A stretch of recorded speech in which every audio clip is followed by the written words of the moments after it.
Bertrand Mariot, bonsoir, bonjour Bertrand Mariot, avocat à la Cour. Aujourd'hui, nous évoquons une question intéressante, encore une fois, encore une.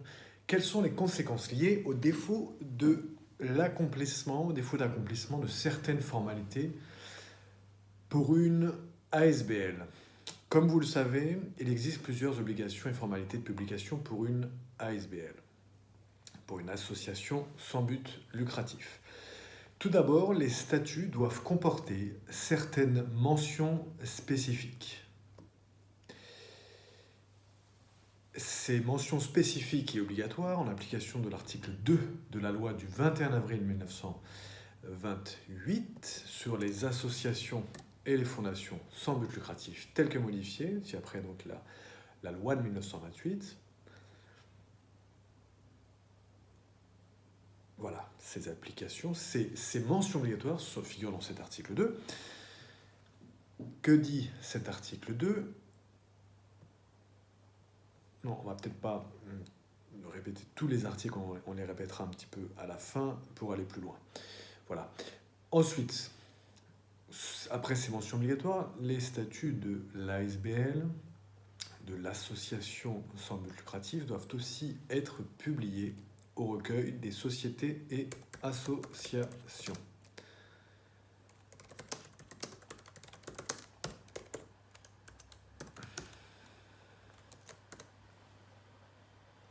Bien entendu, et conformément aux dispositions du chapitre 5 bis de la loi du 19 décembre 2002 concernant le registre de commerce et des sociétés, ainsi que la comptabilité et les comptes annuels des entreprises. Voir à cet égard l'article 3, alinéa 1 de la loi de 1928. Que dit cet article 3, alinéa 1 de la loi de 1928 ?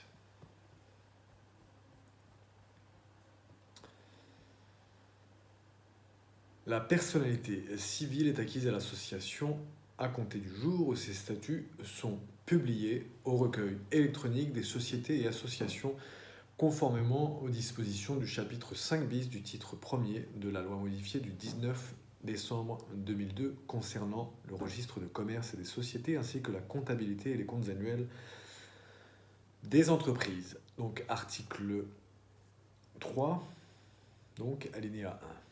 Voilà, ça c'est pour l'autre formalité qu'on évoque aujourd'hui, encore une fois, pour parler des conséquences ensuite. Enfin, comme nous l'indiquions dans une publication récente, notamment l'article intitulé « La modification des statuts d'une association sans but lucratif et sa publication », vous pouvez retrouver cela dans le numéro 19, hashtag 19-8, astérisque. Et dans cet article, nous mentionnions effectivement le fait de modifier les statuts et le fait que la modification des statuts d'une ASBL doit être publiée. Et pour rappel, cette modification doit être aussi publiée dans le mois de sa date. C'est l'article 9 de la loi de 1928 qui nous le rappelle, qui nous l'indique. L'article 9 dispose « Toute modification au statut doit être publiée au recueil électronique des sociétés et associations, conformément aux dispositions du chapitre 5 bis du titre 1er de la loi modifiée du 19 décembre 2002 concernant le registre de commerce et des sociétés ainsi que la comptabilité et les comptes annuels des entreprises dans le mois de sa date. » Voilà pour l'article 9 de la loi de 1928. Voilà. Et donc, ces trois formalités en question, quelles sont les conséquences notables au défaut de l'accomplissement des dites formalités? Quelles sont les conséquences notables au défaut de l'accomplissement de ces dites formalités? La conséquence la plus grave, c'est que l'association ne pourra se prévaloir de la personnalité juridique vis-à-vis des tiers. Il faut se reporter pour cela à l'article 26 alinéa 1 de la loi 1928. En d'autres termes, l'association n'aura, dans une certaine mesure, plus d'existence juridique. En plus de cette conséquence plutôt grave et fâcheuse, la personnalité juridique de l'association continuera d'exister seulement si des tiers voulaient se prévaloir de cette personnalité juridique contre l'association. Donc c'est plutôt en défaveur de l'association. Ainsi, la SBL ne pourra non seulement plus agir, par exemple, en justice à son profit, mais les tiers pourront, eux, agir contre elle, contre l'association. En outre, et en toute cohérence avec l'adage du droit, Nemo auditur propriam turpitudinem allegans, nul ne peut se prévaloir de sa propre turpitude, c'est un adage du droit, très joli. Nul ne peut se prévaloir de sa propre turpitude, c'est un adage très connu du droit.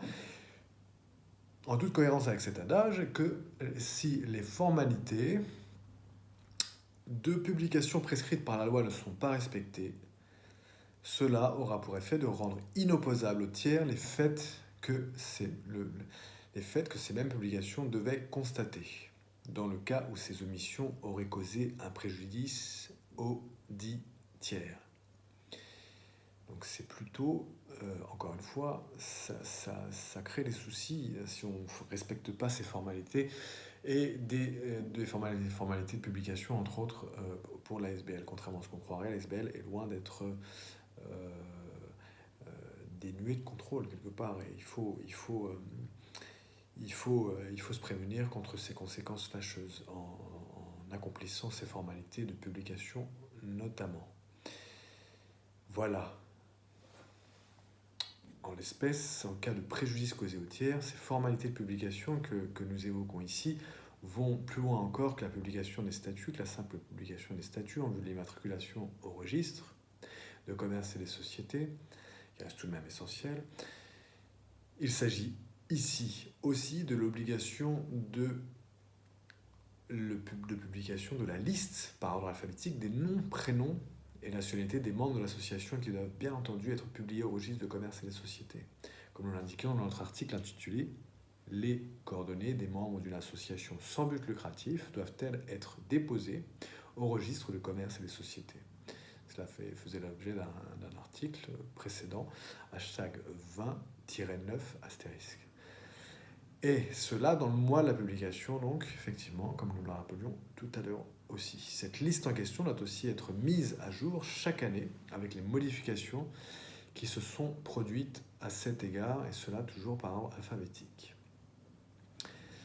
C'est cela, il faut se reporter à l'article 10 pour cela de la loi de 1928. Et enfin, il s'agit encore des formalités selon lesquelles tous les actes, les factures, les annonces, les publications et autres pièces émanées de l'SBL devront contenir certaines mentions obligatoires, comme la dénomination de l'association, la mention association sans but lucratif, produite lisiblement et en toutes lettres ou en abrégé ASBL, placée juste avant ou juste après sa dénomination. L'indication précise de son siège et les mots registre de commerce et des sociétés Luxembourg ou les initiales RCS Luxembourg, suivi du numéro d'immatriculation de l'ASBL.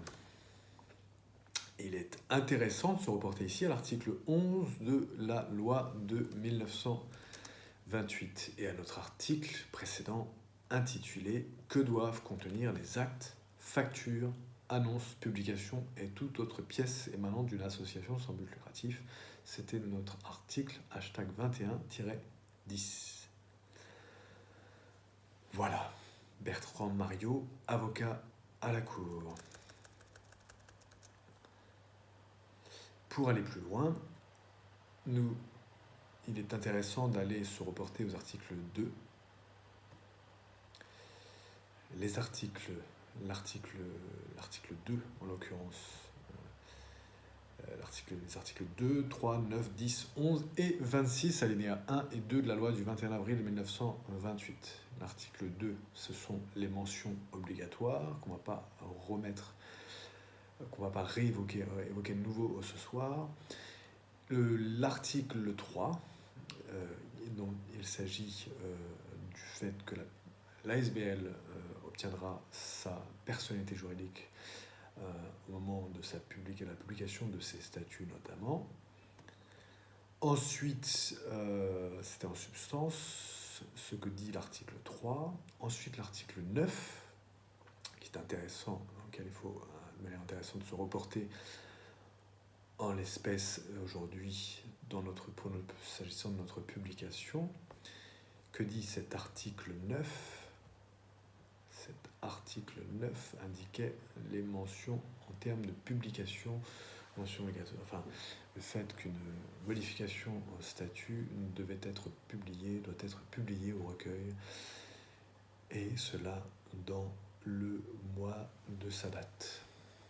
Ensuite, l'article 10 parlait aussi, évoquait, c'était lorsqu'on évoquait la liste qui doit indiquer les noms, prénoms, demeures et nationalités des membres de l'association par alphabétique, qui doit aussi être déposée au registre de commerce et des sociétés dans le mois de la publication des statuts. Et cette dernière liste devra aussi être complétée chaque année par l'indication dans l'ordre alphabétique des modifications qui se sont produites parmi les membres, et toute personne pourra en prendre gratuitement connaissance. Ainsi, voilà l'article 10, alinéa 1 notamment. L'article 11 ensuite, il s'agit du fait que les actes, les factures, les annonces, les publications et autres pièces émanées des associations doivent contenir la dénomination de l'association, la mention ASBL, reproduite lisiblement et en toutes lettres ou en abrégé ASBL, ou association sans but lucratif donc. Et ensuite, petit c, l'indication précise du siège de l'association. Petit d, les mots registre du commerce et les sociétés Luxembourg, en initiales ou en toutes lettres, suivi du numéro d'immatriculation. Il s'agit ici de l'article 11 de la loi 1928. Ensuite, enfin, l'article 26, c'est aussi intéressant pour ce qui nous occupe aujourd'hui. L'article 26 de la loi 1928 indique notamment, en cas d'omission des publications et formalités prescrites par les articles 2, 3, alinéa 1 et 9.